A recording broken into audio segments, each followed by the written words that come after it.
Policy ব্যাপারে কী কী point নিয়ে আমরা কথা বলবো সেই নোটটা দেখলাম, কোথাও কিন্তু নারী স্বাস্থ্যের কথা উল্লেখ নাই। আমার মনে হয় নারী স্বাস্থ্যটা অত্যন্ত অবহেলিত একটা জিনিস, যেটা আমাদের দেশে নারী স্বাস্থ্যের প্রতি একেবারেই গুরুত্ব দেওয়া হয় না। Women's are always left behind. আমরা সেটা নারী স্বাস্থ্য বলতে বোঝাই শুধু মাতৃস্বাস্থ্য। একটা নারীর আয়ুষ্কাল বাংলাদেশে আমাদের এখন 74 বছর বয়স। 74 বয়সে আমাদের মাতৃস্বাস্থ্যের প্রয়োজন হয় খুব বেশি হলে, কারোর 2টা বাচ্চা হলে 2 বছর, 3টা বাচ্চা হলে 3 বছর।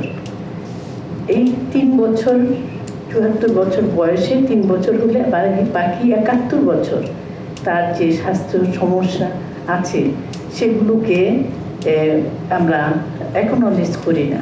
শুধুমাত্র প্রকল্প ভিত্তিক অথবা দাতা নির্ভর গবেষণার উপর আমরা যদি নির্ভর করি তাহলে কিন্তু আমরা উন্নতি করতে পারবো না।